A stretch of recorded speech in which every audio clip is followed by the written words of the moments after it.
So the concept of exceptions, isn't it? That's what we were there in law of demand in the last class. I have stopped with the exceptions, isn't it, Janavi? Yes, ma'am. Yeah. So here we were in the concept of law of demand. What do you mean by law of demand, and what are the concepts? So I said there is a direct relationship, inverse relationship between the price and quantity demanded. That is, price and quantity demanded are negatively related. When the prices go up, the quantity demanded comes down, and vice versa. So this concept I've been giving you right from the beginning of the class as what do you mean by law of demand, and why we use this concept in business. So this is one of the important economic concept that we have in economics, which we apply in the decisions taken by the business. So here we have exceptions. What do you mean by exceptions? Exceptions are nothing but a law of demand doesn't work here. What do you mean by law of demand? That prices go up, quantity demanded comes down. But in these four situations, that doesn't be true, or that doesn't work. So as we have seen the first point, where there is a shortage of necessities feared. So this is in the case of necessities. As I said, what are the necessities that we require for the survival? Anyone in the class? Water, food, shelter, clothing. Food, water, Yeah, shelter. food, clothing. Clothing is also one of the important things, isn't it? So food, clothing, water and shelter are the basic necessities of a human survival. So therefore, if these food refer to, it's not like we compare different types of foods. We talk about the basic necessities such as rice. So if the prices of rice goes up, but still there is an information that there would be a shortage in the future, though the prices are high, people do buy. So this is known as the first exception, where there is a shortage of necessities feared. So I think it's visible, isn't it? The side headings are visible, Nana. I think you can see in the notes PDF. Yes, is it visible? Yeah. Yes, ma'am. So where there is a shortage of necessities feared is what the first exception, where though the prices are high, people still buy. The second is where the product is not such confers distinction. So instead you write in your books Veblen goods. So the second point is regarding Veblen goods. Write down in second point the second exception as Veblen, Veblen. Veblen goods refer to costliest goods, which are very costly or which are of high price, such as diamonds, platinum, and so on. So here, if the prices of such Veblen goods go up, people still buy to show a sign of prestige or to show a sign of esteem, is known as Veblen goods. Is that clear? So this is what the second exception. Normally, what is the law says that if the prices go up, the consumption comes down. But even if the prices go up of such type of goods, people still buy. People still buy, as the reason is to show a sign of prestige or to show a sign of esteem. People still buy, and this is which type of goods? Of costlier goods such as diamond, platinum, jewelry, and so on. So such concept, second concept is known as Veblen goods. The third one is Giffen's goods or Giffen's paradox. The third exception in law of demand is Giffen's goods or Giffen's paradox. What do you mean by Giffen's paradox? Is this is an exception given by Giffen, an USA economist. According to him, he says there is an exception in Giffen's goods. Giffen's goods or Giffen's paradox is regarding in the concept of broken rice or bread, which is a food of labor. Here he says, these people, the labor, buy rice or bread as their daily consumption, which is known as staple food. So according to this Giffen's paradox, when the prices of such products go up, people don't tend to buy the same more, rather use those savings to buy better food. Is that clear? This is known as Giffen's paradox. So when the prices of broken rice or the prices of bread comes down, the labor don't tend to buy more of rice or more of bread. Rather, those savings, what do you mean by savings here? The savings made due to decreases in price will be used for purchase of better food like eggs, meat, as more nutritious food. Why? Because they are happy that the prices have come down. Rather purchasing more and storing, they go for a better food. This is known as Giffen's paradox. Is it clear, Nana? Any doubts you have regarding Veblen goods, Giffen goods, fear of a shortage of necessities? Now coming to the last one, ignorance of price changes.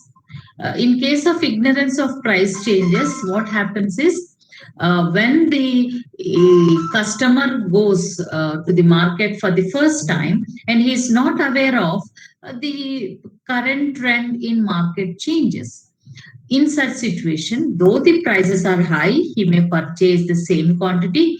Though the purchases are very low, also he may purchase the same quantity. This is purely because of ignorance of price level changes. So these are the four exceptions. Normally, the tendency, if you are aware of price level changes, what do the behavior of a consumer do normally happen if the prices come down? You may consume more or you may buy more, and if the prices are high, you may consume less or buy less. But if you are ignorant of such price level changes, you may buy same quantity. So such concept is known as ignorance of prices. So four exceptions in Excuse me, law of ma'am. demand. Yeah, Nana. Ma'am, just a minute. Sorry Nana? for interrupting, ma'am. Actually, a few people are waiting in the room, and Waiting. could you please let them in?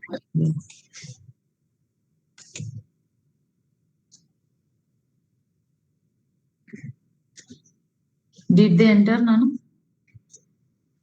Yeah, I guess they did, ma'am. When you switch to this tab, I think automatically they're in. Yeah. Thank you. Yeah.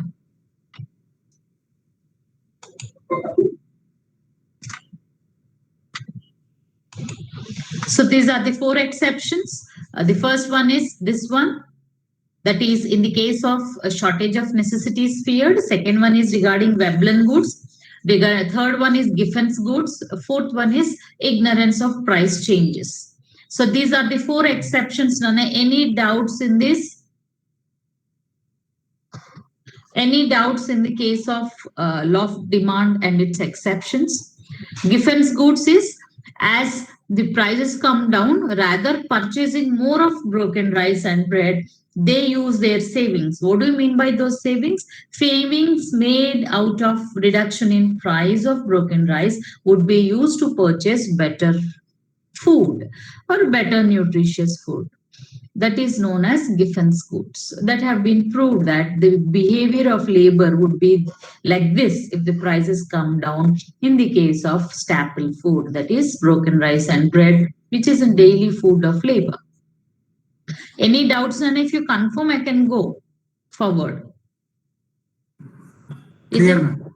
clear? And if you observe, this is what the concept of law of demand, exceptional law of demand curve. It is reverse, isn't it? Normally, how do the law of demand curve slopes? It slopes from downward from left to right, isn't it? But in the case of exceptional law of demand, it is reverse. And when the prices are high, they buy more, and the prices are less, they buy less. So this is an exceptional law of demand curve. Please do remember this is reverse. That is the exact law of demand curve, which slopes left to right downwards, and this is from right to left downwards, as it is an exceptional demand curve. So this is what the end of the part 1 of unit 2. We'll start with part 2, that is regarding the demand forecasting. Demand forecasting is what the concept of the second part of unit 2. You have, what do you mean by demand forecasting? What do you mean by factors influencing demand forecasting? And please don't get confused between factors influencing elasticity and factors influencing demand forecasting. So please frame certain information. Elasticity, ante what are the factors? Demand forecasting and what are the factors? Before going to factors influencing demand forecasting, what do you mean by demand forecasting? Demand forecasting is nothing but estimation of future sales or estimation of demand of a product of a service or a service which have been offered by a particular company. And why is it important to estimate demand? Because this is an base or an yardstick to plan all its factors of production, to plan all its capacity of machinery, finance, human resources, land, everything in order not to be shortage of any factors of production. And also demand forecasting helps to avoid overproduction or underproduction. So this is what the main concept of demand forecasting. Demand forecasting is nothing but estimation of future sales, planning of future sales as to how many units will it be able to sell in 1 year of its product or its service. This is known as demand forecasting. These are the following factors that influence demand forecasting. The first one is the first factor. The first factor is there are two types of forecasts. The first one is short-run forecast or long-run forecast. I think you know what is the period. The period is same in all economic concepts. A short-run forecast is of 3 months to 1 year, and long-run forecast is for 1 year to 10 years. And here, short-run forecast is related to any seasonal or any festival type of demand forecasting to estimate the demand during a particular seasonal business or in festival business. I think you know, like festivals such as in the case of crackers, seasonal in the case of movies and so on, marriages and functions and so on in the case of crackers business. So therefore, this is a short run, which is a period of 3 months to 1 year. Can you name any seasonal businesses apart from crackers? Where we can give it? Halim business. Nana? Ma'am, like Halim selling business. mangoes. Yeah, Fruits. selling mangoes. Yeah, but this we can give as an example. But I think if you observe, we are getting mangoes for a longer period of time. Even that is also an example, but I don't know what might be the reason. Even watermelon and even mangoes, we are getting all over 365 days, but more during the season of summer, isn't it? So that would be an example. And someone is giving an example of Halim. I think you are a brand loyal ambassador of Halim. Yeah, I think even Halim is available every time, but the taste and the quality that we get during Ramzan is what seasonal business. And people, apart from the Muslims, even others will also consume it. So therefore, Halim is also a seasonal business. Apart from this, any other business? AC during summer? Yes? ACs and fridges. Coolers, ma'am. Yeah, AC, fridge, coolers. We even see so many selling roadside, isn't it? Water, air coolers, and so on. So such type of forecasting is just for seasonal or festival, where we estimate, which is a short period of time and not much estimation required. Why? Because it's a shorter period of time. So before starting the concept of demand forecasting, you have to think whether it is for short run or long. Much plan is required for long run, as it is in short run. The concept is we can't increase all factors of production. Why? Because the period is only 3 months to 1 year. It takes a lot of time to increase machine capacity, to increase finance, to increase labor. Labor, and it's easy to increase, but if we want skilled labor, skilled employees, it takes time, isn't it? So therefore, for short run, we obviously think about the seasonal, but in the case of long run, it's a longer period of time. So therefore, we can add more factors of production as the period is long and the producer have enough time of gestation to add on all factors of production. And when I say a word factors of production, are you sure that what do you mean by factors of production, Nana? It's regarding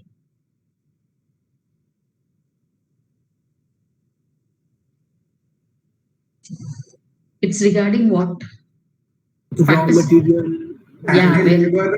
Yeah, very good, very good. Raw material required, labor, finance, that is capital required, and even recruiting human resources, machine capacity, technology used. These are all the factors of production. So therefore, in long run, the producer have enough time of extension or reduction as the producer have enough time of gestation to add on all factors of production in long run. So therefore, before starting the concept of demand forecasting, first you have to find out whether it is a short run or a long run. The next one is forecasting level. Forecasting level refer to, there are 4 levels. One is firm level, one is industry level, one is national level, and one is at global level. So at what level are you doing the forecasting? What do you mean by a firm? What do you mean by an industry? What do you mean by national? And what do you mean by global? Anyone in the class? Fast, Nana. What do you mean by firm level?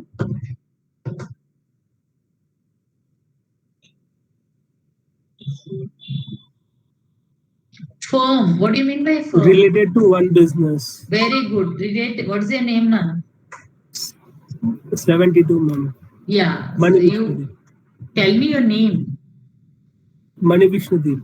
Yeah. So here we talk about a single firm, refer to a single company, and I always give you an example such as Airtel, isn't it? We have few telephone services, out of which one is Airtel. So Airtel is known as a firm.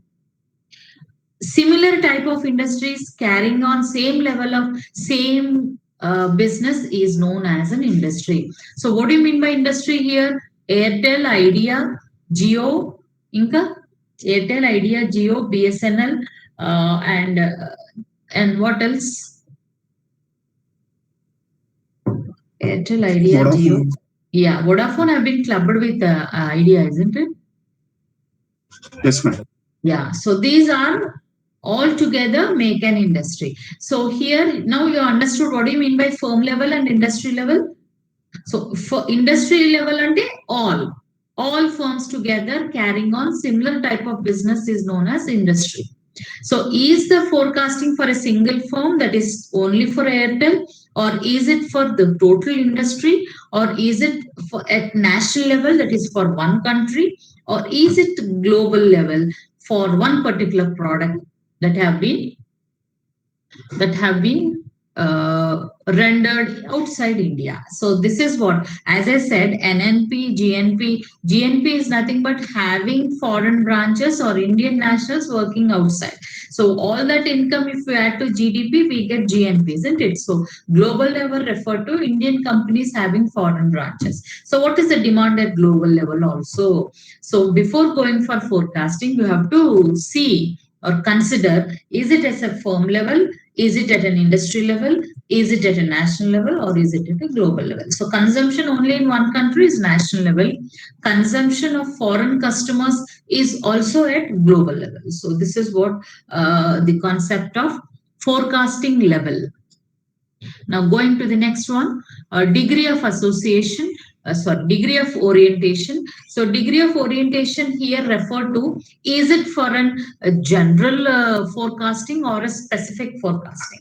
What do you mean by general? General in less, for example, consumption of soap. Consumption of soap as a consumer good. Nana, why still students are joining at this time at 12:30? So consumption of soap. Ma'am, actually, there's Yeah. some problem with the link. Since they've been trying to join the class, few people have texted me that they were not Okay. able to get in. So అందుకే direct join now అవ్వమన్నాను. I think this, Yeah, because the problem is this I didn't upload in the URL. This is suddenly madam has called in the morning and told, do you want to take? So what I have planned is, actually I plan to take on Friday or Saturday. Why? Because we are informed to finish off unit 2 as you have mid 2. So therefore, I thought to take an extra class. So rather taking an extra class, it's better to finish off today is what I have planned to. Okay, and one more thing I just Okay. want to ask on all of you, shall I continue or shall we take a break at 1 and come back at 2? Because even you are not informed, isn't it, regarding the class?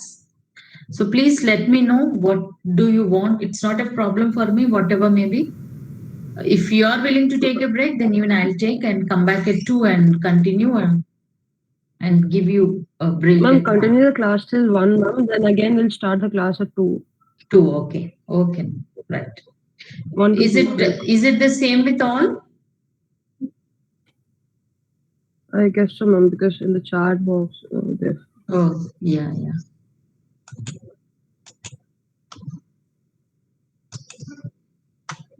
Break at 1. Yeah, that's what, because Nana Nakum, I know, because it's not informed earlier. So I think you need to have your lunch and so on. So fine, I'll take it. I'll take a break at 1 and start with 2. Okay, now, so here, is it general or is it specific? General refer to taking the consumption of soaps of not to a particular brand or not at a particular age group or not at a particular area or not at a particular income group, like that. That is known as general. But in the case of specific, are we targeting only women who uses that soap, or are we targeting a particular area? What is the soap that have been used? How many consumption that can be done? Or are we targeting to the income? Is it higher? How many are the higher income group using and how many? Or is it middle income or is it lower income? So age wise, area wise, income wise, product wise. This is how we try to take a specific detailed information, that is known as specific. Generally, it's in common. In common, how many units are consumed by people of a particular soap is known as general. So is the demand forecasting specific or is it general? Specific refer to a particular region, a particular age group, a particular gender, a particular income, a particular product. So is it specific or is it general? In general. So that is known as degree of orientation. The nature of goods. So nature of goods refer to, is it consumer goods or is it producer goods? Is it durable or is it perishable? That is known as nature of goods. So consumer goods, what do you mean by consumer goods and producer goods? I think I have told you earlier. If anyone remember.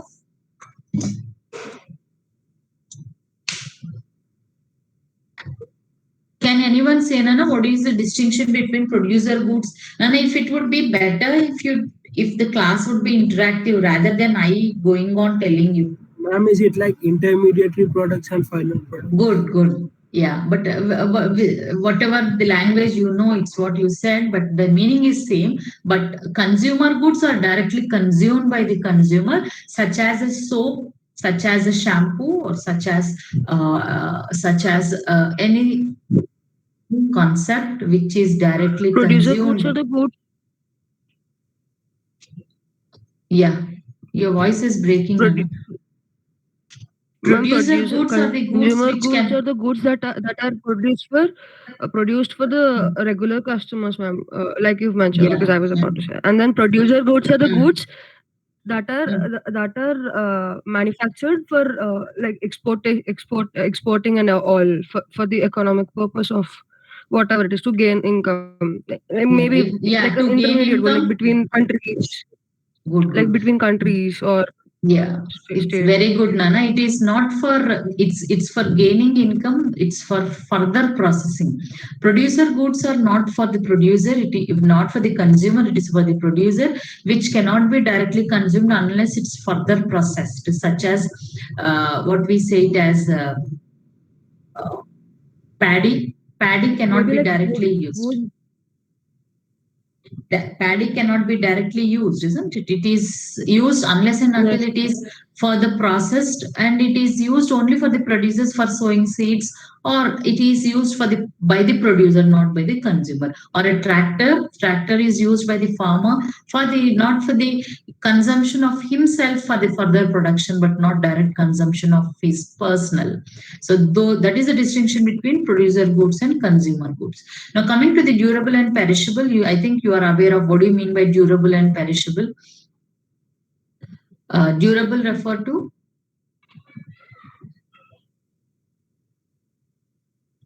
anyone? Perishable means it will expire in How long it lasts? some time. Yeah, such as Durability, how many times we can use? very good. Example, a fridge, TV Like is maybe a refrigerator, a fridge, and refrigerator, washing machine, and all. and perishable such as Perishable is like how Manish mentioned, how it expires. And the utility expires. The utility vanishes once you consume it, such as vegetables, fruits, flowers, milk, etc. So this is known as durable and perishable. So much importance should be given for which type of goods? Much importance should be given for which types of goods? Durable, ma'am. Very good. Durable. Why? Because we never see, nowadays we are seeing, but normally we need not advertise much or we need not estimate much regarding perishable goods. Durable goods require much. Why? Because people think more and people spend more in durable goods. And coming to the producer and consumer goods, must concentration should be given to the consumer goods, as we find less producers and we have more consumer goods. Is it clear? So we have to see whether it is consumable goods or producer goods, or whether it is durable or perishable goods. The pattern of forecasting differs. Degree of competition. A degree of competition, please listen, all of you. As of now, we have unit 3 competition market structures, but in detail we have. But in unit 2, we have, what do you mean by competition? Competition refer to basically classified into 2: perfect competition and imperfect competition. Imperfect competition, again, we have monopoly, duopoly, oligopoly, monopolistic competition. Perfect competition is perfect in markets such as rice. Rice sellers are under perfect competition. Monopoly ante single seller, railways. Okay, there are no competitors. Cross elasticity of demand is 0. Duopoly ante two sellers, example Pepsi and Coca-Cola. The 2 sellers will capture the entire market, is known as duopoly. The third one is oligopoly, few sellers such as telephone services, such as automobile industry are the examples of oligopoly, few sellers. So the degree of competition refer to this one. Is it perfect competition or imperfect? Just write down as for this point. Later, anyhow, you'll know why, because this is there in unit 2 market structures. Okay, write in brackets whether it is perfect competition or imperfect competition. Imperfect competition lo kuda edi, is it monopoly, is it duopoly, is it oligopoly, or is it monopolistic competition? Why? Because what happens if the market differs? In the case of monopoly, only single seller, so he need not worry about demand forecasting. Endukante if the customer want to commute in train, he has to come to him only, isn't it? So therefore, demand forecasting, will I need to share the consumers? No, isn't it? If you want to travel, you have to travel in train, you have to go to central railways only. So duopoly, then you have to give more importance. So to what extent people consume Pepsi, to what extent people consume Coca-Cola? How are consumers divided? What is my consumption? What is their consumption? So you have to be cautious. Oligopoly, you have to be more conscious. Why? Because oligopoly is also known as interdependency.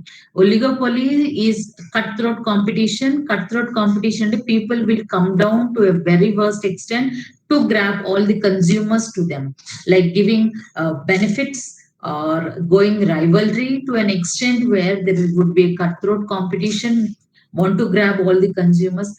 That do happen in the case of oligopoly, because there is lot of interdependency. If one company increases the price, the other doesn't follow the suit. But if one company reduces the price, the others definitely follow the suit to reduce the price. So there's a lot of interdependency, tough competition. So therefore, it's very important to be very cautious in oligopoly. So under which competition are you there is what very important to estimate the demand. Is it clear, Nana? Degree of competition. Just write down perfect competition, imperfect competition. Perfect competition, example rice. Imperfect competition, you write down monopoly, duopoly, oligopoly in your running notes. Ma'am, example of perfect combination. Perfect competition rice. Perfect competition లో ఏమవుతుందంటే this again I tell you in detail in unit 3. Perfect competition example rice. ఇక్కడ ఏంటంటే market decides the price. There are many sellers and many buyers. Free entry and exit of the sellers. If you want to become a rice seller, you can easily enter and you can't decide the price. The market decides the price. Whatever the market tells, you have to sell at that price only. I think if you observe, for example, based on the production of rice, the market decides on an average 4,000 per quintal, 4,500 per quintal. Okay, 100 at you kani, but you can't decide the price. The market decides the price. That is known as perfect competition. Example rice. Monopoly, single seller. Example Central Railways. Any other example do you think that's still there in the market of giving monopoly, single seller who enjoys the whole market, zero competition, zero cross elasticity of demand? Do you think is anything we can give as an example?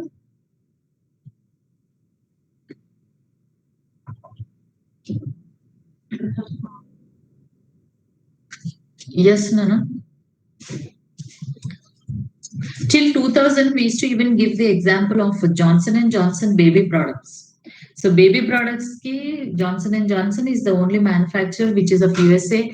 Used to be even imported in India, but now we have Wipro, we have Santur, we have other who manufacture the baby product. We have Himalaya, we have Patanjali who have entered into the baby products. But earlier Santur was only the Johnson & Johnson was the only manufacturer of baby products such as soaps, oil, and so on, moisturizers and so on, isn't it? Yes, ma'am.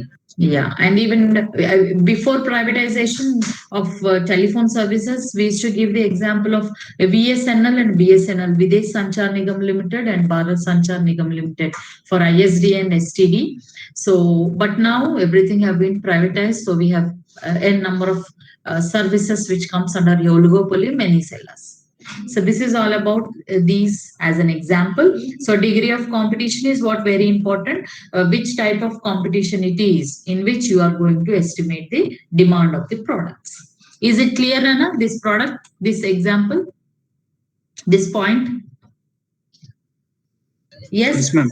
Now Yes, going ma'am. to the next one, is it for the established or for the new products? So here again, the next point that you have to consider is it for the established or is it for the new products? Established products can be done based on the past data. Past data refer to trend. What was the trend in the past 5 years so that we can estimate this current year's sales. So it is easy to establish, easy to identify the demand for established products, but the difficulty would be only for the new products. So how can we do the estimation of demand for the new products as it's for the first time? Can you give any example where the product have been introduced for the first time? It was not there earlier. Any product which have been introduced for the first time, either it may be a technology, either it may be a product, durable product, which have been introduced for the first time.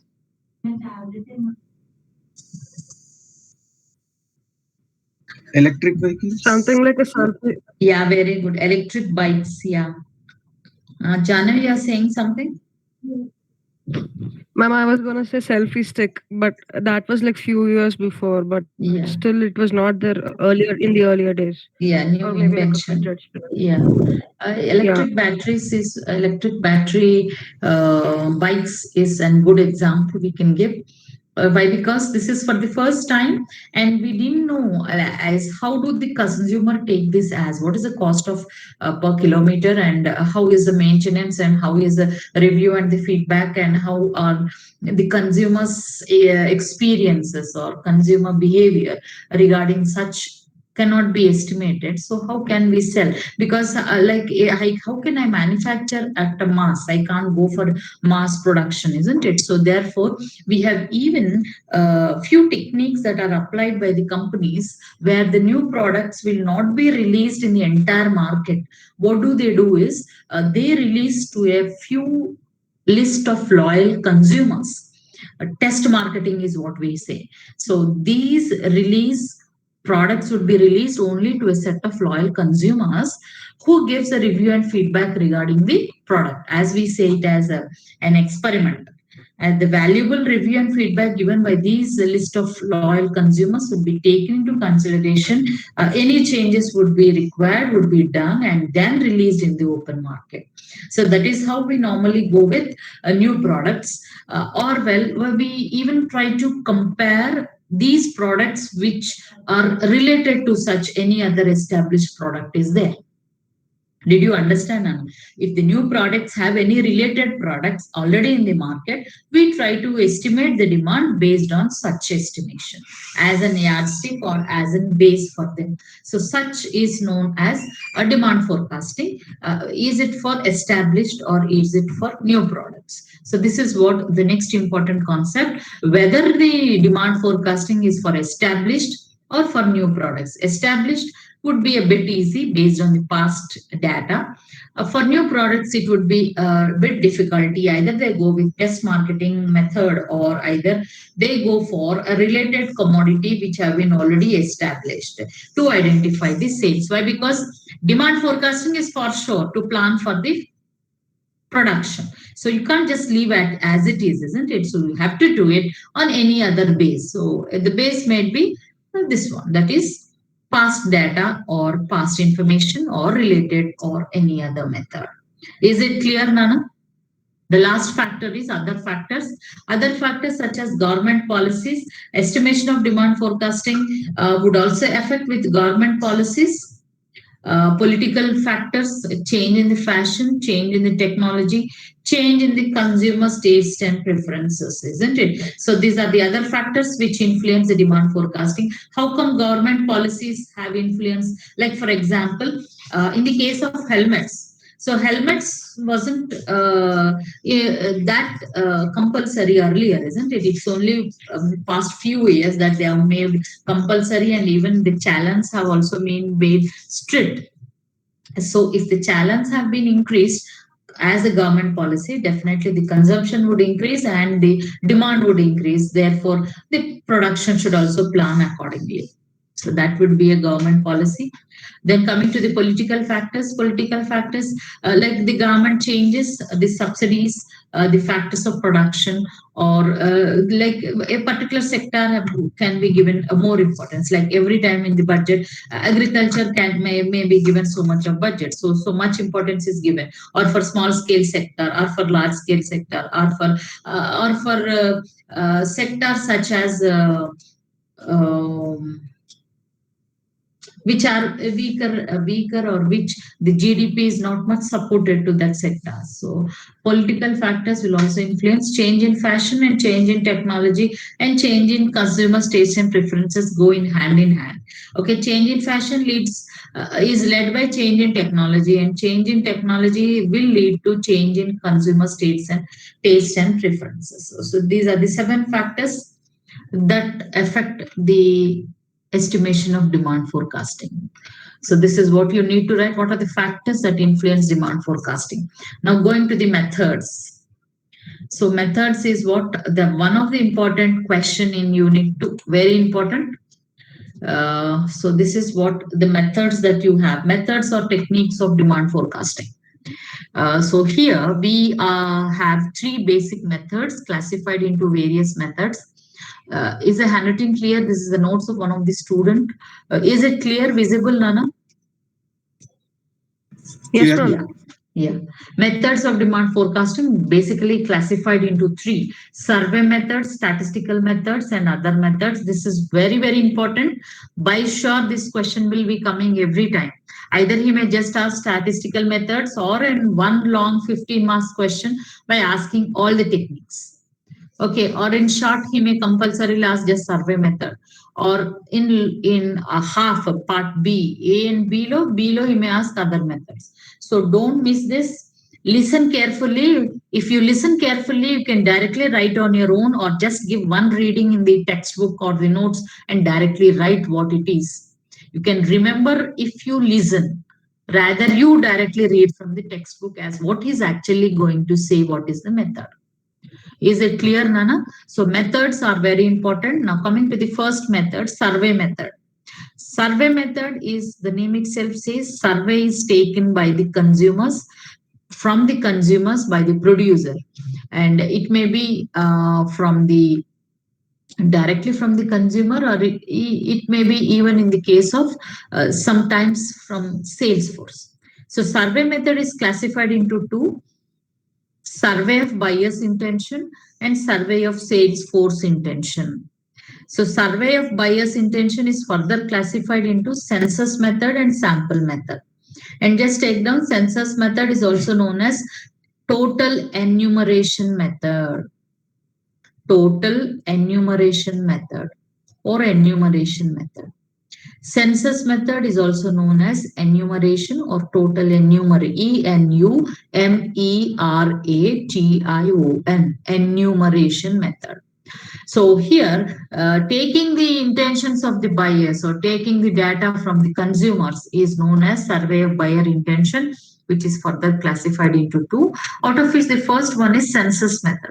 What do you mean by census method of enumeration method? Is covering each and every sample in the given population is known as census method.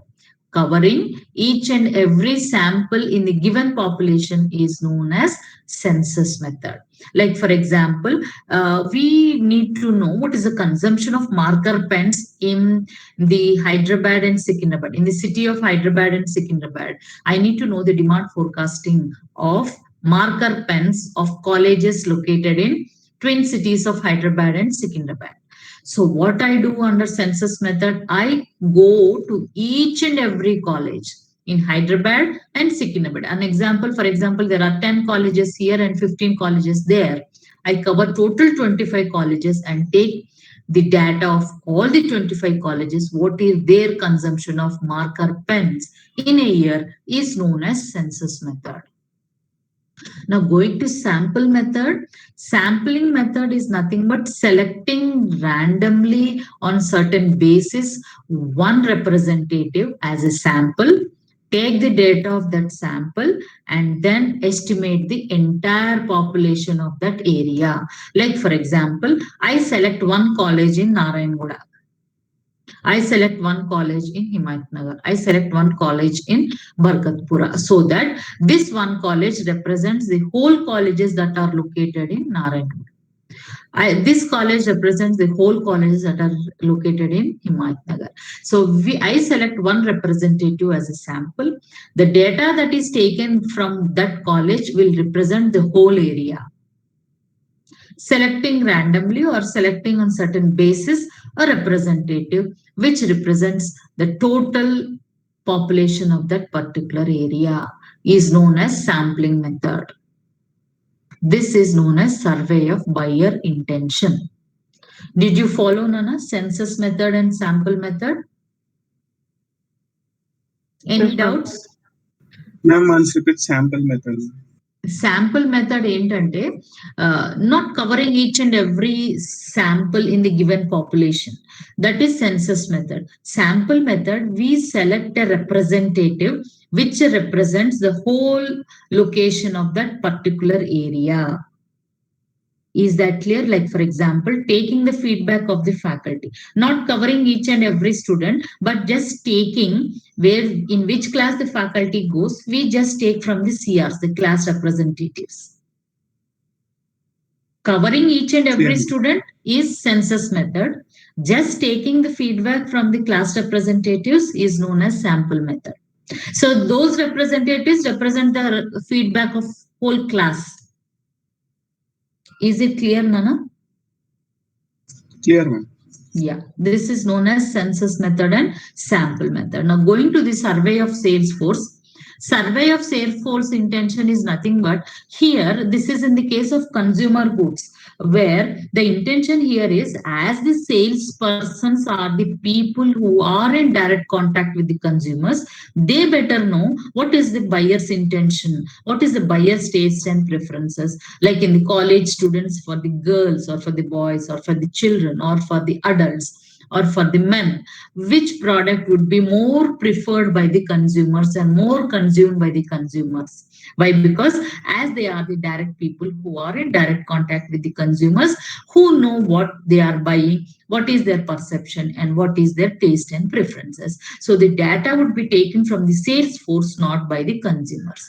The intention is they are better a source of information that can be given regarding the products as they have direct contact with the consumers. So this is known as survey of sales force, and each have its own advantages and disadvantages. Sometimes even the question of JNTU paper may ask briefly compare and contrast the advantages and disadvantages of all the three methods, or just census method and sample method. Then once you know the method, you can easily frame what are the advantages and disadvantages. Like for example, census method, it's costly, it's time consuming, but it's accurate, isn't it? It's costly, it's time consuming, but it's accurate. Now coming to the sample method, it is economical, it is taken quickly with less time, but selecting the representative may be difficult, the accuracy may be affected. Like this, you have to frame your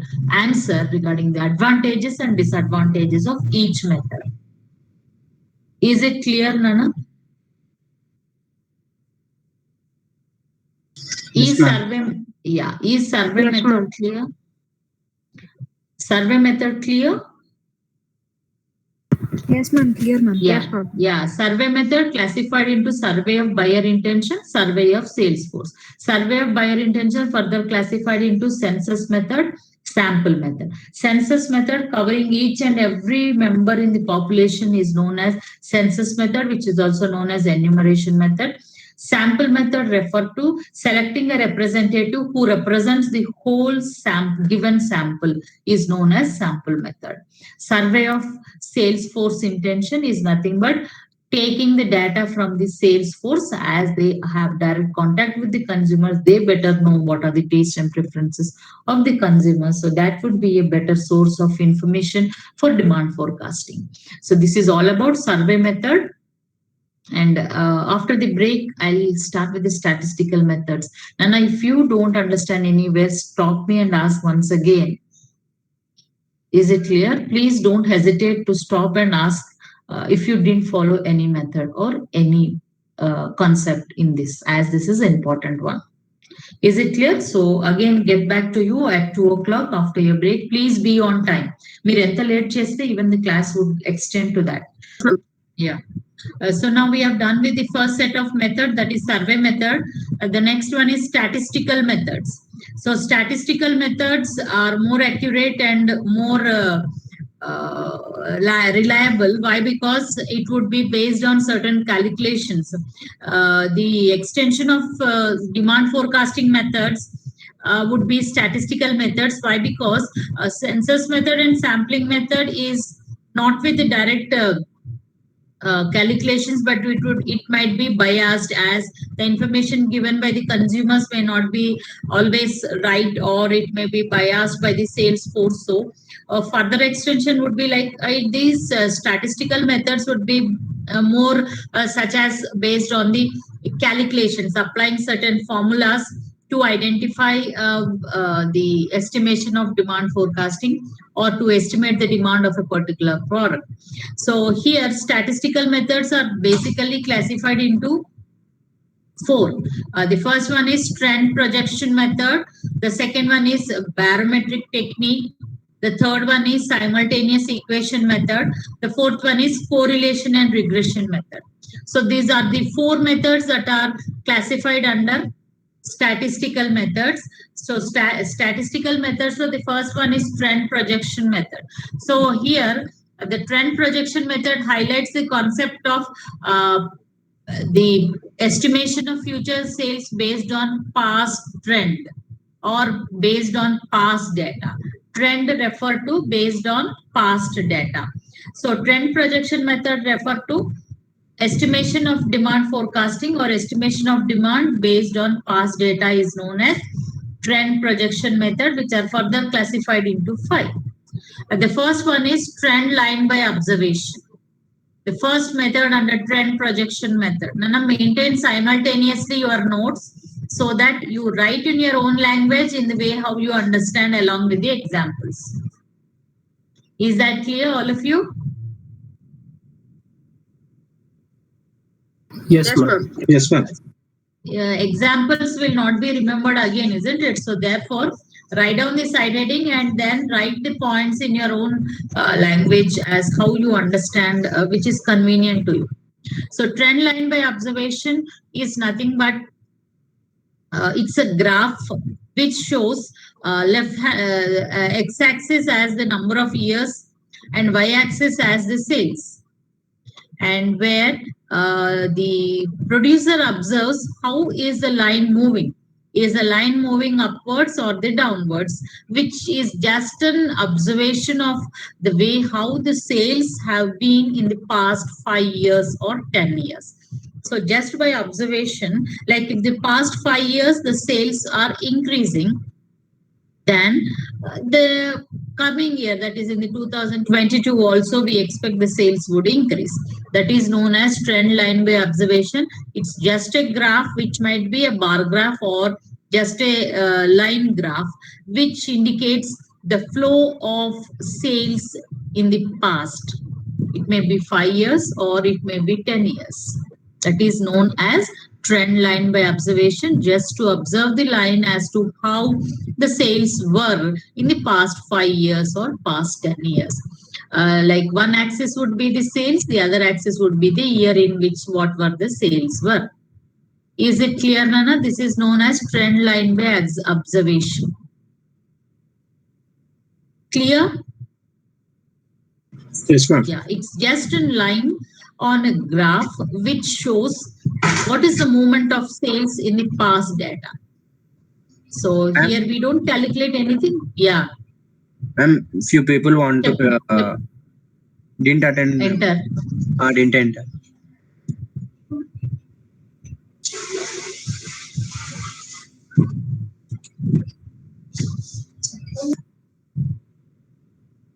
Okay. That's it. Yes, ma'am.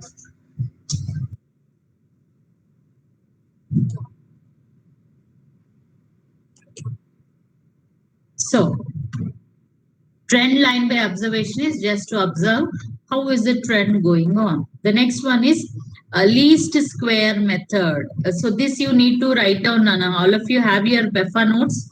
Write down least square method, all of you.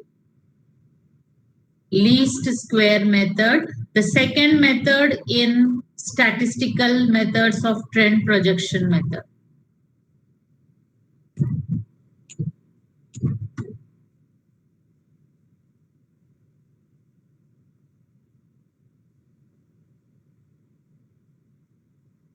So this is least square method.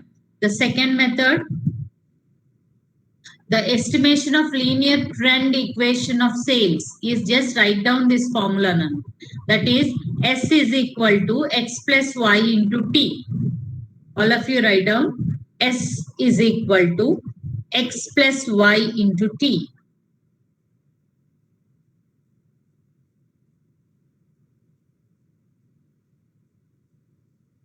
S is sales.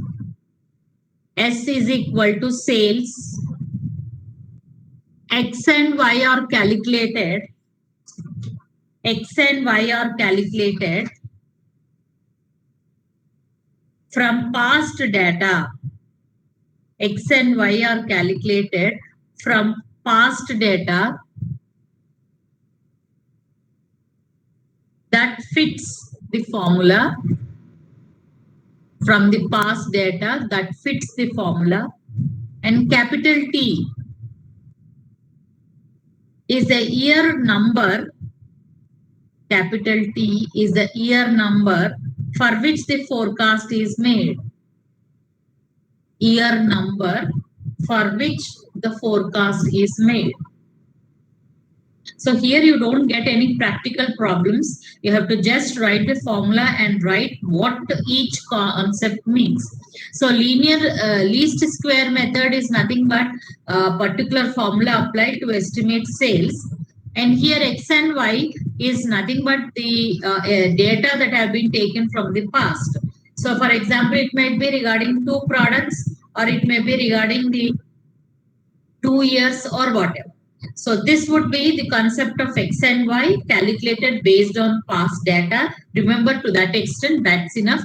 Then what is T is year in which the number of year, like for example, the business have started in the year 2015. So then T would be 6, like we are in 2021. So capital T, the time refer to 6.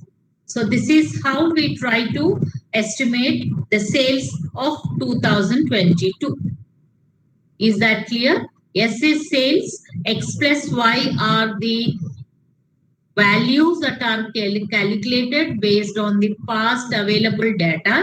It may be regarding the 2 products, or it may be regarding 2 years, or whatever, which fits best in the formula. And T is the number of year in which the business is. So if it is started in last year, the T would be 2, like that. So this is the concept of estimation of next year sales in this year with the available past data. So this is known as least square method. Is it clear, Nana? Any doubts? Yes? Clear, ma'am. Yeah, now let's, why only one is answering? Are the others not there in the class? No, ma'am, we're here. It's clear. Yeah, always either Jahnavi or the other will answer. What about the 40 students who are there in the room? Are you understanding, all of you? Yes? Yes, ma'am, understood. Yes, ma'am. Any doubts, please stop Yes, me and ma'am. ask Nana. If not, I don't know. I'll just move on. Is it clear? Ma'am, once could you please switch the tabs, ma'am?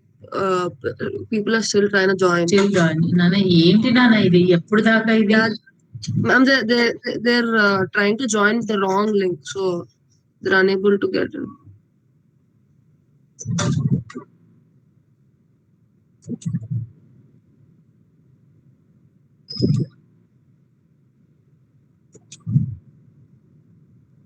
So this is the third method, time series analysis. Okay, the third method under trend projection method under statistical methods. So we are under trend projection method and we are under statistical method. We are under statistical methods under first method, trend projection method. Okay, under trend projection method, first one is trend line by observation. Second one is least square method. Third one is time series analysis. So what do you mean by time series analysis? There are 4 main components that are analyzed in time series analysis. That is the formula. The first model is the formula where Y is sales. Y is equal to T plus C plus S plus E. This is what the formula that is known as time series analysis. Okay, time series analysis constitutes 4 components. The aggregate addition of these 4 is what sales is said in the first model. And what are the 4 components? The first one is trend. What do you mean by trend? Trend is nothing but regarding the long-term developments. Just write down in the brackets what do you mean by trend. It's nothing but long-term developments that such as change in technology, change in population, change in capital, change in developments of technology and so on. So this is known as the first T, that is trend. Is that clear? Time series analysis constitutes 4 components. The first model says the addition of all these 4 components gives us the estimation of demand of a particular product, out of which the first component is trend, T. What do you mean by trend? The trend refer to the major changes at long term. The major changes of long term such as change in population, change in capital, development in technology, and so on. So this is first considered as the first component. If there is any change, that would be considered as P. Now coming to the second one, cyclic trend. Cyclic trend refer to, I think we have seen different business cycles. How many business cycles do we have? Phases of business cycle? 4, isn't it? So contraction, trough, expansion, and peak are the 4 trends that we have in a business cycle. So under which phase are we is known as cyclic trend. The second one is under which phase are we? What is economic activity going on? Are the economic activities at a higher level, such as expansion, or at a peak level, or contraction where all the economic activity slows down? So in which phase are we is what the second component that we consider in time series analysis. Under which phase of business cycle is the business right now? The next one is seasonal trend. The third component is seasonal trend. Seasonal trend refer to the movement of sales within 1 year. So as I said, is it a short term or long term, isn't it? Short term considers the seasonal and the festival season trends. So in which season are we is what we normally consider in. Such as in the case of a restaurant, we normally take in the concept of weekends and holidays and vacation. At the time, resorts would be full at the time of weekends and vacation, isn't it? So such would be taken as a seasonal trend. Or even in the case of weather conditions, if it is a rainy season, if it is a rainy season, the business would be dull. And if it is in summer season, as there would be a vacation, the concept of business would be a bit high. Even in the case of transport, even in the case of recreation or entertainment and so on. So seasonal trend refer to it's a period of short term regarding weather, regarding holidays, and regarding seasons which affect the sales of a particular business. So here we can even take the business of crackers. We can even take the business of AC, fridge, and coolers. Like this, or even we can take the period of festivals and so on. So this is known as seasonal trend. Now going to the erratic trend, E, the last component that is involved in calculation of sales regarding time series analysis. What do you mean by erratic trend is, it is nothing but riots, buns, and strikes are known as erratic trend. So like for example, during the buns, during riots, during curfews and during lockdowns, the business would be dull, isn't it? Or it would be totally closed down. So even such situation would have impact on sales. So even this would be considered as one of the component in estimation of sales in time series analysis. As the correct scenario in which phase are we is the apt example that we can give. What's happening to the businesses as the time is from 6 to 10, isn't it? So the remaining time is closed. So what would be the revenue that is gained by each sector would be comparatively very less, isn't it? So this is what the first model. The second model says that either you can aggregate, add, or either you can multiply is what the second model. That is Y is the sales, T into C into S into E is what the third method under trend projection method.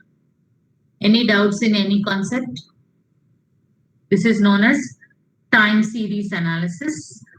4 components are analyzed, T, C, S, E. First model says that addition of 4. Second model says as multiplication of all the 4. So any doubts in this, Nana? Shall we move on to the next method? No doubts, ma'am. Yeah. Yeah, the next one is moving average method.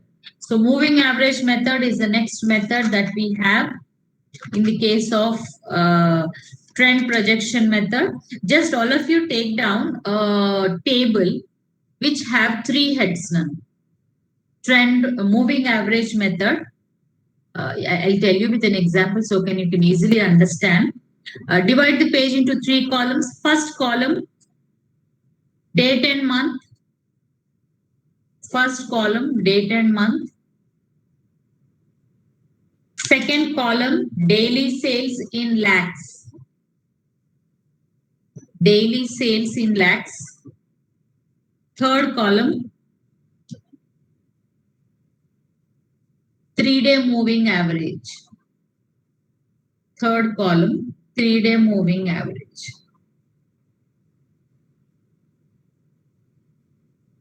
So now take down in the first column, Jan 1st, 2nd, 3rd, 4th, and 5th. 5 rows. Jan 1st, 2nd, 3rd, 4th, and 5th. And second column, 40.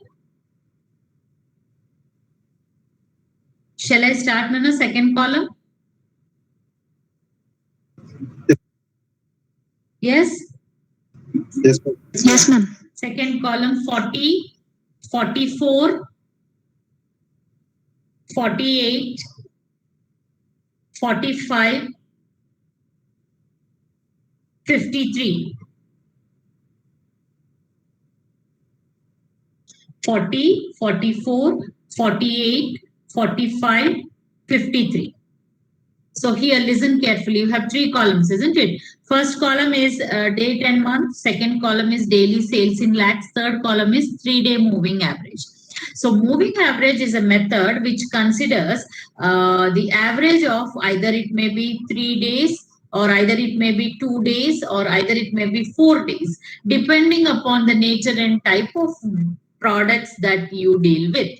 So like, for example, few companies may take yearly moving average, monthly moving average, or daily moving average. Like few products takes months to manufacture, like a car, or a big engine, or a big crane, or a big vessel would take years, isn't it? So there they'll take yearly moving average.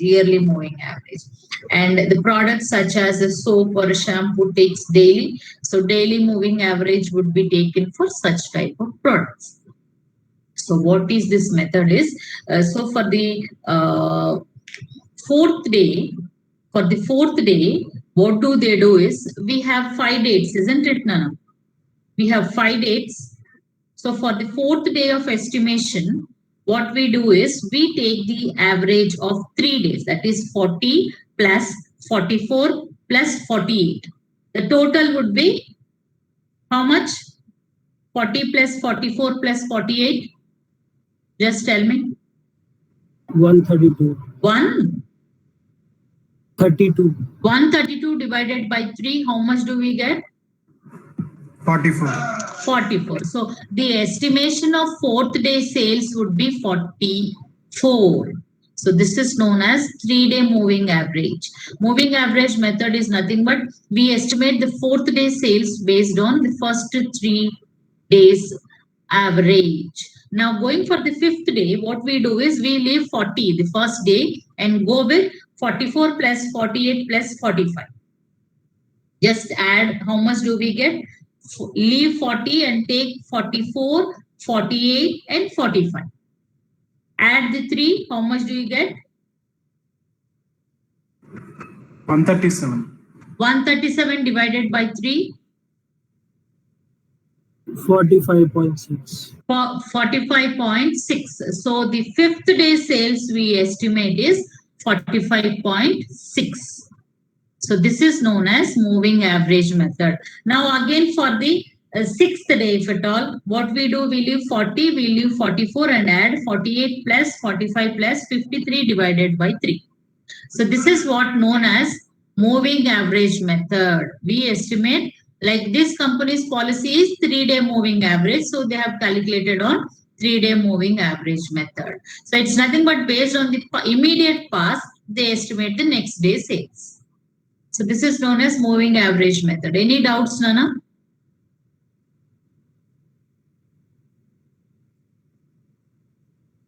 Any doubts?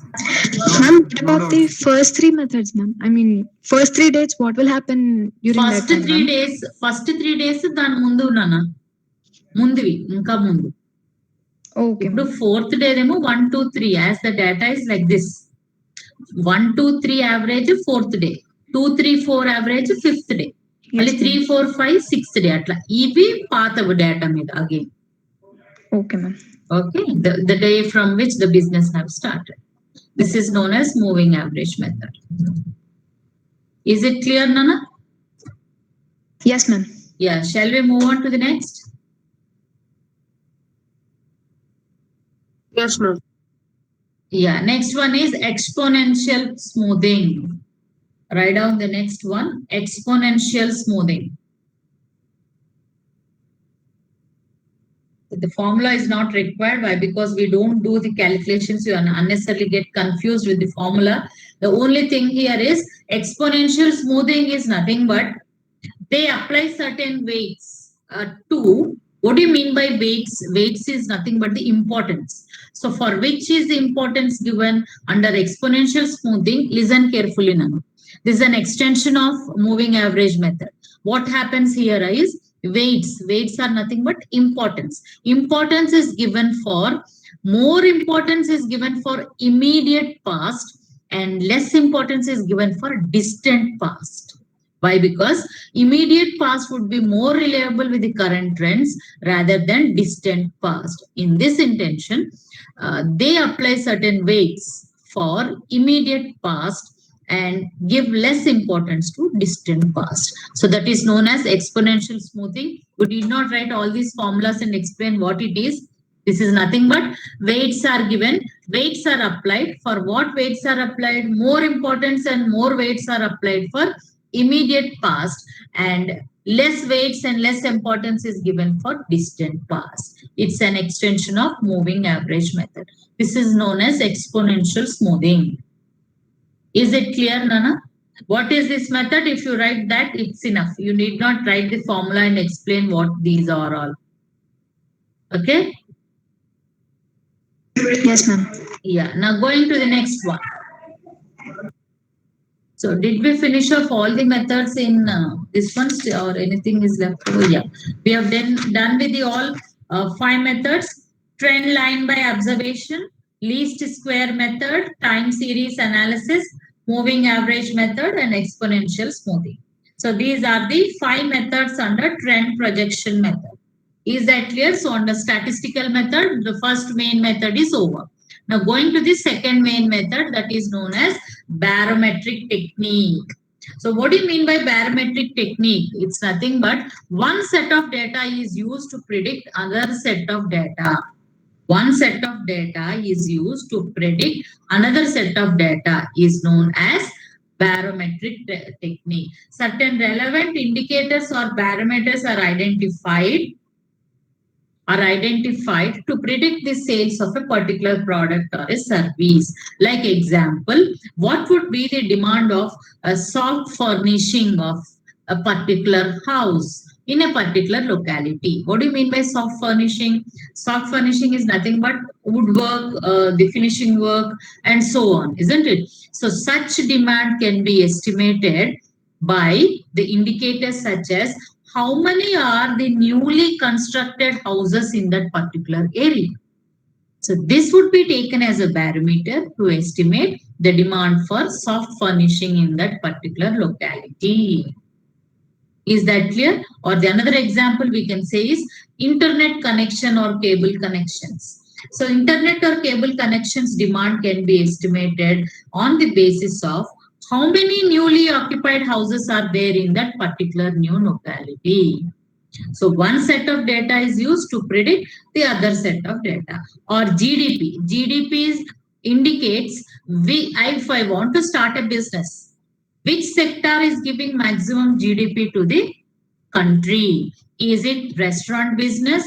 Is it telephone business? Is it insurance? Is it hospital? Is it education? Which sector is providing maximum GDP to the country so that I start that business?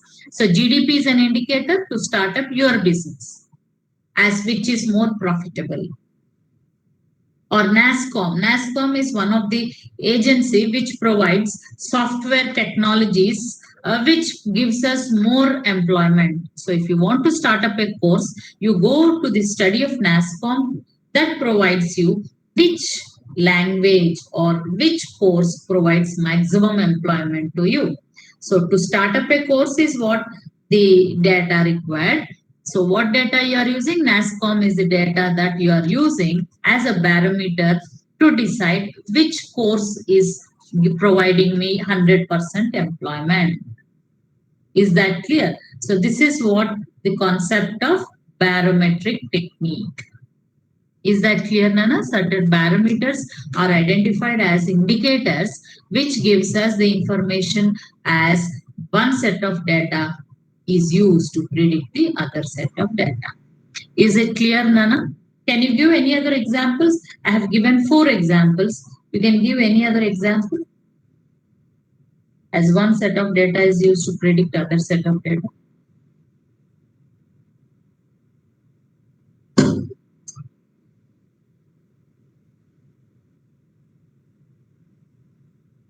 Yes? No?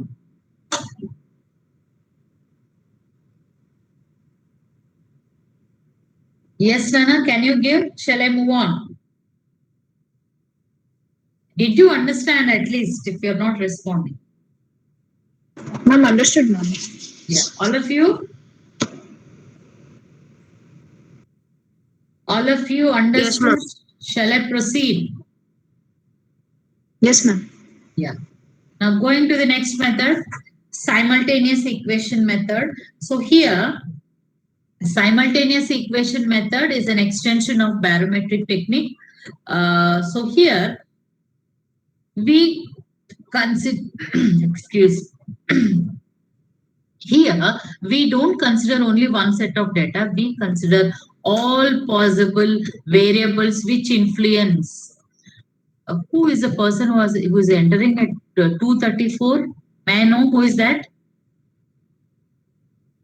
Jahnavi or Akash? Can you tell me who has joined just now? And the reason?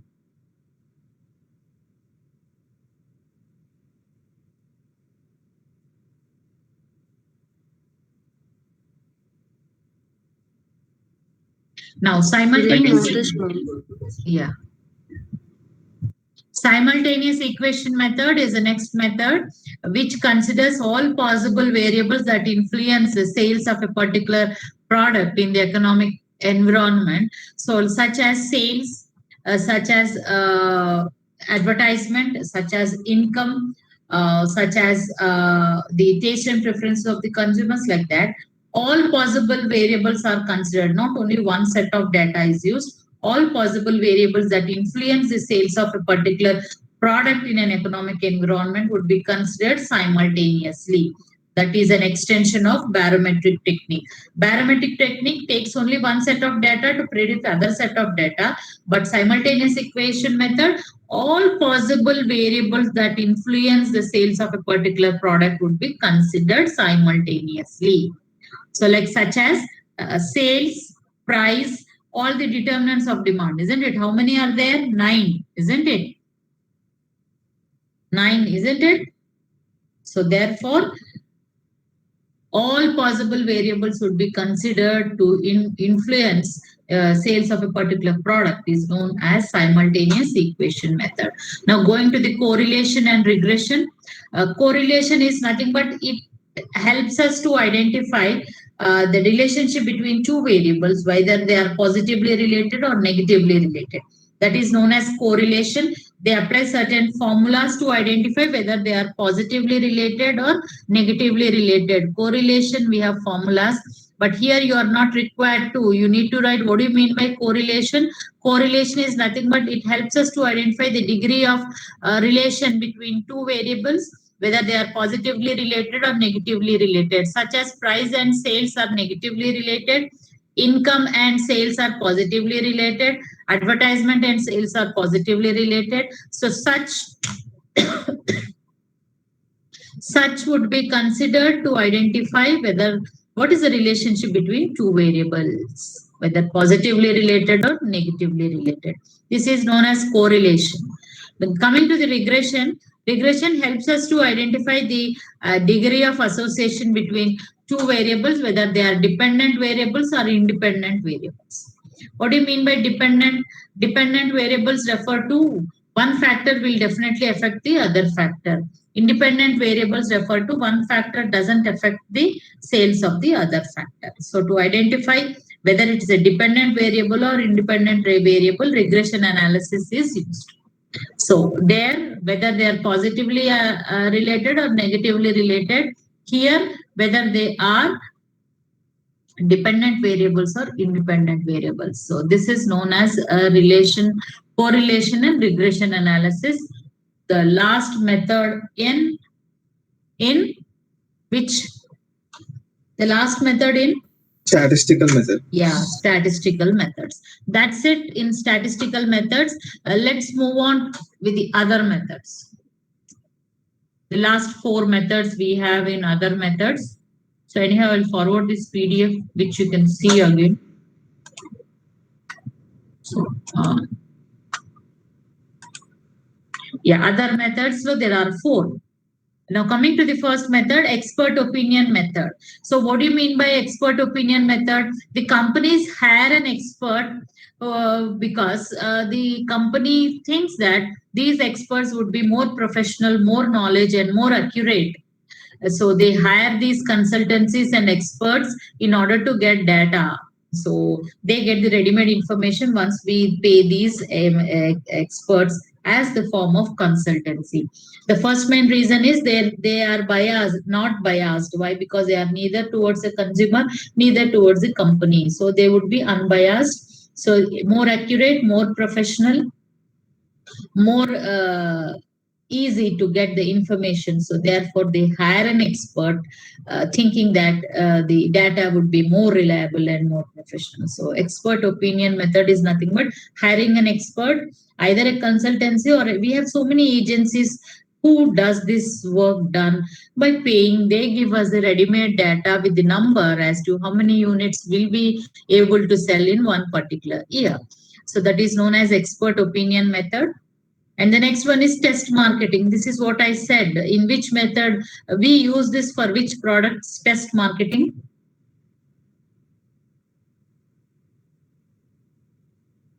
Anyone in the class? Test marketing is a method used for which type of products? For beauty products. For beauty products. Beauty products samples ichi adi anana adi kaadu idi. Test marketing is not that. Test marketing is a method. I said this is used for new products, isn't it? We have done factors influencing To know the customers. Yeah, To know the customers. Established versus new products. So I said for new products, we apply this method that is known as test marketing. What do? We release these products only for loyal consumers, a list of loyal consumers, which is maintained by the company.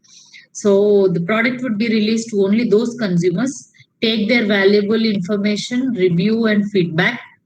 If once the product is passed there, then the product is released in the open market. With any changes or any improvement in that particular product, and then the product would be released in the open market. That is known as test marketing. Is it clear, Nana? Is this method clear? Yes, ma'am. Yeah. First, it is introduced to a set of loyal consumers, which are maintained by the company, whom they think they are reliable.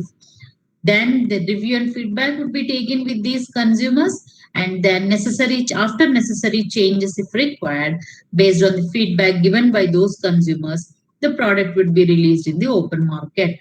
This is known as test marketing. Now going to the next one, controlled experiment method. What do you mean by controlled experiment method? It's nothing but here the seller tries to know at what price, at what quantity are the consumers prefer to buy more. So what he do, he keep on changing the quantity, the price, and see which product with what price, what quantity are the people preferring to buy more? Such as a shampoo, we can give an example as shampoo would be offered with different prices with different quantities, starting with the sachet with that of 500 ml, isn't it? So do we have demand for the sachets? Do we have demand for the bottle starting from 100 ml, 150 ml, 200 ml? So which pack with which price gives us more? He keep on changing to test which would be giving us more sales. So that is known as controlled experiment method.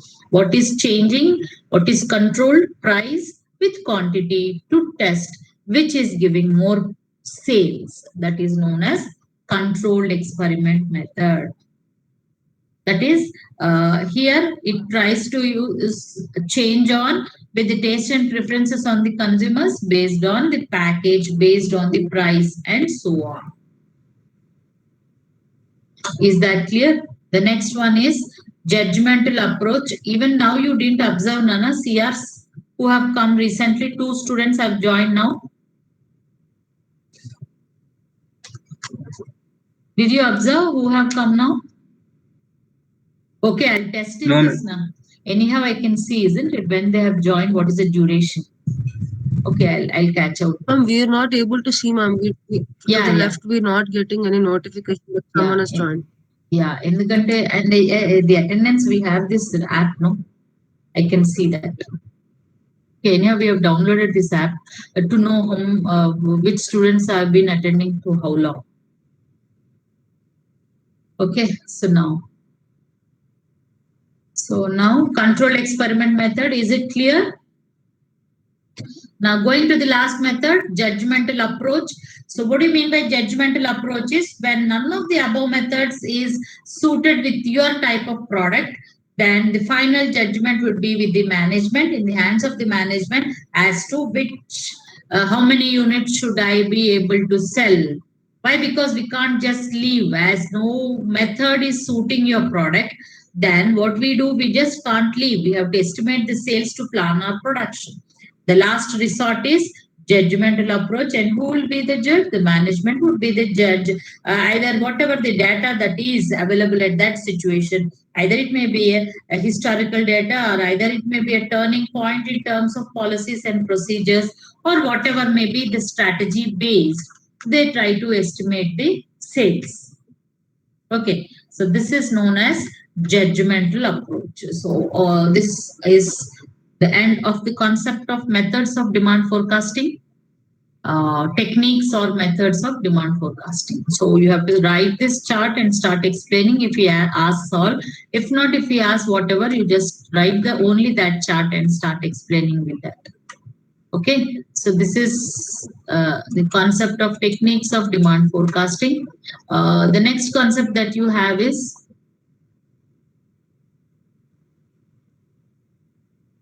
characteristics of a good forecasting system. So this we have already discussed with all. I'm just going fast with this because anyhow we'll forward the PDF. Characteristics of a good forecasting system is nothing but how should a forecast system should be. It should be accurate refer to, it should be reliable, simple refer to, it should be easily understood with everyone, no complication should be there, and which can be used for consistent period of time.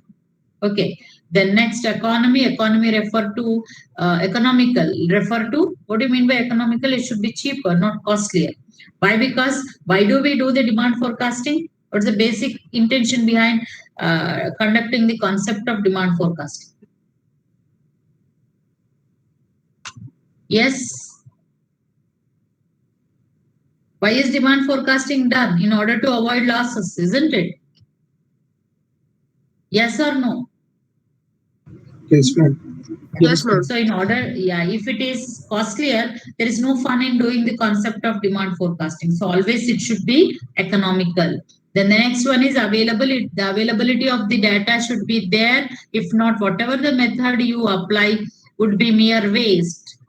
So there should be available information which should be quick and easy to get.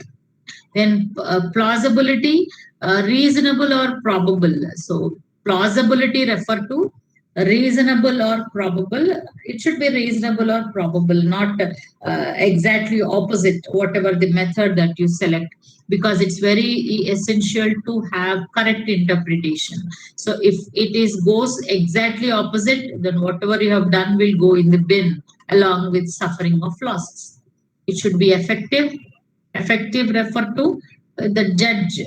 It is quite easy to judge the trend, but prediction with any deviations and turning would be very dangerous. So therefore, you have to make an effective forecast. And durable can be used for long period of time. Quickness, it should be quick, not taking time.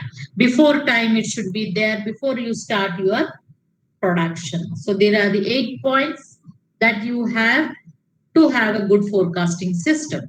Now steps, the next one is what are the steps? This identification of the objective. So here the steps are simple, like as we have done with the methods. Once you have a look, it would be easy. But identification of the objective is the first step. For each and every planning process or steps, you need to know the objective, isn't it? What is the main objective? Which is estimated based on, is it based on the quality or is it based on the composition? What do you mean by composition? Number. Is it based on price? Is it based on sales planning or what? For what purpose are you doing the demand forecasting? To decide a price, or to decide the quality, or to decide the number, or to decide the price, or to decide the sales planning. So identification of the objective is what very important for what is the purpose of doing the demand forecasting. The next is nature of goods. This is also the second step that you have to need to identify. The second step that you need to see.